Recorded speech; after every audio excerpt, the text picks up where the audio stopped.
So you want to up your thumbnail game and you're not sure how? You've come to the right place. Let's get into it.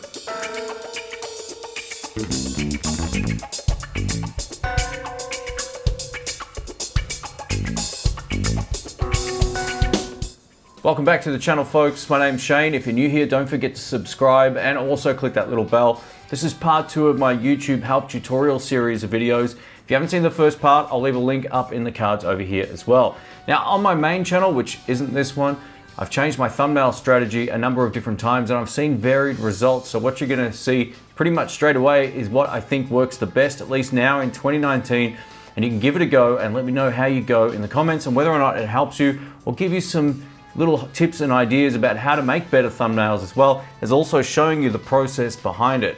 Now, some people will say you can use any old thumbnail, it doesn't matter. Whoever says that is clearly wrong. It makes a huge difference. Using the right thumbnail will drive traffic to your videos, and I'm about to explain why. Anytime you search for anything on YouTube, you tend to skim the images subconsciously before you actually look at the text. So the images is one of the biggest important things. So if your thumbnail image is good and strong, you'll get the view. So let's get into it. Now, if you're on a PC or a Mac, it makes no difference. Just keep that in mind. There's plenty of free software out there, or you can buy some software as well. The software I'll be using today is called Pixelmator. I really like it. It's a great little inexpensive program that is kind of like Photoshop, but less complicated, and you get similar results. It kind of works on the layer system to some extent as well. It's a little bit different, but essentially it's a poor man's Photoshop and it does the job. If you're on Windows and you don't know what to get, check out a program called G.I.M.P. I'll leave some links in the description below, and you'll just have to look up some tutorial videos on that particular thing, but the process will be the same.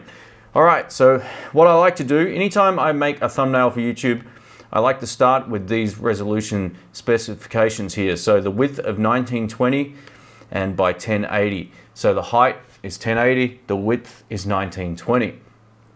Don't worry about the resolution, we can leave that like that. And this is under the custom settings, and it will be the same in most programs. So click OK, and then you're presented with this. As you can see, we've got a big widescreen aspect ratio right here.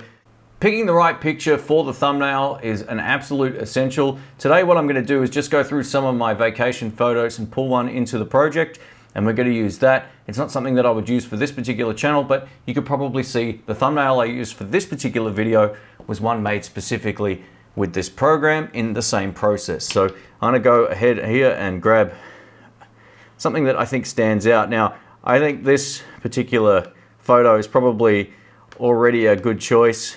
It captures the imagination. It kind of looks like I'm falling over. Now, you can resize this however you like. You can balance this. A quick shout out also to Steve from Boston for this photo as well. I took this photo while we were in Boston, and yeah, it was a really cool photo. So here we go. Now, I like that about there. Now, a lot of people say, oh, you know, you need to put text on every thumbnail. Some people say you don't. There's no right or wrong. I just wouldn't go too overboard with the text unless it's really specific to a brand or a model number or something like that. You can then throw that in there. Text does help in certain occasions, but sometimes just having the right picture in the right sort of location is always good. So I really like how I've sort of, I guess, cropped this in, or at least transposed it so it's slightly bigger than it would be normally. If you can see, I can make it fit to the size of the photo like this, but I want to actually make it look larger than that. So something like this is really good. All right, so the first thing you want to do anytime you make a thumbnail photo, any image program has this, right? So you want to go to Sharpen, and you want to drop some Sharpen on here. Now, it doesn't really matter what order you do this in either, right? So I usually like to pick somewhere around 5 to 10%, somewhere around there. Now, this is Pixelmator. You'll just have to experiment around. Even if you're using free programs like View and all of that for PC, that'll work as well. It'll have a sharpening option. Just make sure you sharpen it. It'll definitely make the image clearer at a smaller resolution. Then what you want to do also is go into color adjustments and grab levels. Now, if your program doesn't have levels, you can kind of use contrast and brightness, but I would choose to go with levels. Drop this in. Now, as you can see from this, hopefully, this is actually pretty well exposed, but what I'm going to do just to make this look more enhanced than it actually is, I'll move this off the screen here so we can see what it does to the image. So if we bring this forward, it's going to get darker, right? So that's kind of overexposed almost in my view. But anyway, we'll just work with this. I kind of like it there. Now, if we bring this one down, it's going to get way brighter, right? So that's completely overexposed. There's nothing wrong with kind of pushing the exposure a little bit just to make it sort of stand out. Now, that's already going to be way better, for example, than what you just saw, like that. So that's how it was before, and that is how it is now. I just used the undo and redo tool just to show you the difference. So if this was some sort of travel vlog or whatever, and you want to capture even more interest in the actual video, what I would try to do, for example, is maybe use one word that sums it up. You can either write the location, maybe not that exciting. So what I would do, I would grab the text tool, and we'll get into fonts in just a moment, and I would add something like this. Now, it doesn't really matter what it is, whatever you write, I'm just doing this as an example. We'll make this larger. We want to see how big we can kind of push this. Usually I'll be on a keyboard and mouse. I'm using the touchpad, which I'm not as familiar with. And it's all about right now just kind of playing with this and making sure we get it somewhere where we can kind of, yeah, that looks pretty cool. Now there's other tricks you could do too to capture people's attention. I could add an arrow as well pointing towards something or pointing towards me in the photo or whatever. There's plenty of different things you can use to sort of draw attention to certain parts of it, but I think that looks pretty good. Now the font I'm using right now is free on just about every computer system, Linux, Mac, Windows, it doesn't matter. It's called Impact. Impact is great for thumbnails. I've been using it for years. There's better options as well, which I'll show you. And what I might do also is leave some links in the description through to a font that I really like. I don't know if I've got it on this computer. Oh yeah, I have. American Purpose is a really good one. This looks really good in thumbnails and it resizes really well also. And like I said, I'll leave some links below. Now, depending on which one you like better, I actually think Impact looks better. Now you might notice that it's bright on bright, and that's not a good thing. I usually find that white fonts look the best, especially when you resize them smaller. And a good thing to do too, resize your image in preview. Make it look small, and I can see that Woe really stands out, and it looks good big as well. But what I want to do, I'm also going to now add some what they call stroke color. And what this will do is add like an outline basically to it. And I've chosen black. And I usually don't go any further past 4 or 5 pixels. Usually 3 is the sweet spot a lot of the time. Even that has already started to do good things to it. And we'll add the shadow effect as well. And you can add inner shadow as well if you want to play with all of that kind of stuff. Most of these programs that are a little bit more sophisticated than say OpenView will allow you to basically adjust the fonts and layers and background and shadow and all of that kind of stuff as well. So we get that option. So as you can see, I might actually just make the stroke font slightly bigger. We might make it 5. And now that really pops out from the background. There's other tricks you can do too. If you've got a background that's really busy and cluttered and you've tried text and it doesn't look good, there's nothing wrong with grabbing, say, a rectangular tool and drawing something that will go around the font or actually like fill it. So let me grab this, and it's got no fill. So hang on, let me just fill this here. So all I did right now was add a blue rectangle, for example, and you can experiment with the colors. Blue's probably not my first choice. I think when I reduce it, it's going to make the font look a little blurry. I usually find that if I'm choosing a color, I will go for something that's a little darker, usually black, or even red can look good as well. We'll try it with black.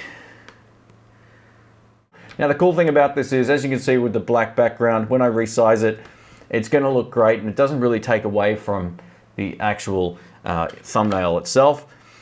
You don't ever really need you don't want the font to be more upfront than what's going on in the image. So play around, try to get it to where works the best.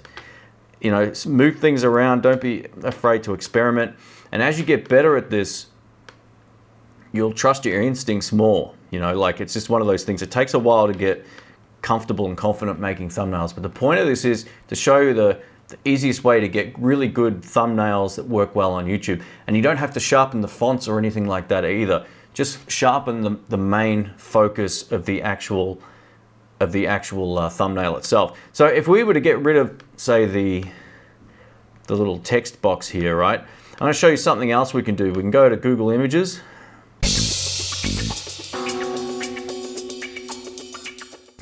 Now, the arrow can be pointing to somewhere else in the background, like look out, I'm going to fall down here, for example.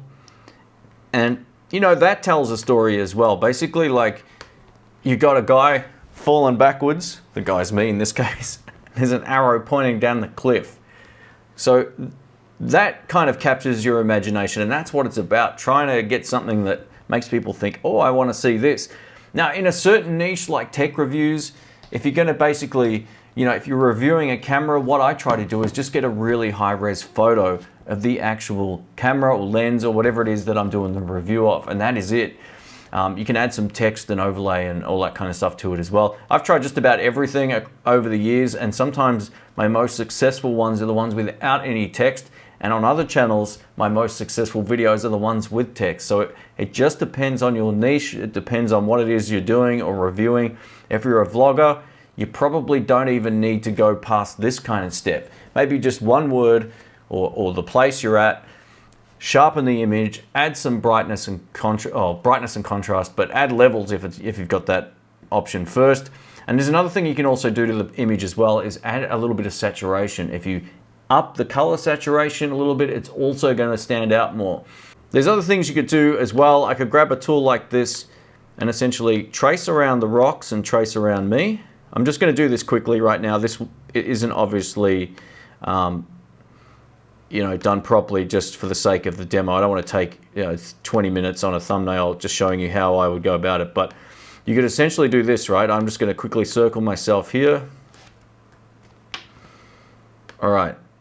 Oh, I missed a bit, but it doesn't matter. You get the point, right? So I want to basically circle around the image this way until I make that happen. Now that I've got that highlighted, what you can do is bring up the Colorize tool and drop that in, and you could essentially change the color of the background. You could make it stand out by using something that's not natural, like pink or red or whatever. So these are options here that you can do. This is just a really quick example of being able to change things. You could also add, say, a zoom effect, which works really well under certain conditions as well. I think it's under blur possibly. Yeah. So we could do stuff like this. This is just a quick example of the kind of stuff you can do really quickly in some of these image programs. That's a really quick and dodgy version of what you can do with this program, but it's definitely worth it. I'm not affiliated with Pixelmator or anything like that, but the idea is get a program that you can at least add layers to. Earth and View will do the bare essentials, but I always think that your best bet would be to get a program that operates on layers. So whether it's GIMP, Pixelmator, or Photoshop, if you want to go all out, those are the best options.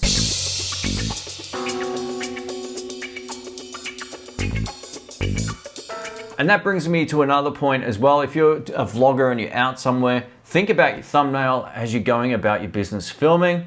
I would also take some high-res photos, or even ask someone else to take a photo for you in different areas or whatever, just to make sure you get a high-res photo instead of taking a still out of, you know, your camera, because not all cameras are great. Not all cameras are created equal. If you're shooting in 4K, you can sometimes get away with taking a still out. You can a lot of the time as well. If there's a really great moment, but have it say something, you know, like if I'm doing a video like this, odds are the thumbnail will be something like this, and it'll have some text or something on it. So I'm going to see if that will actually be the thumbnail or not, and that will be part of this video. So you'll get a sense of what it is that I just did to make the thumbnail for this. It's all about capturing something on screen, you know, hand gestures or pointing or having some sort of action in there.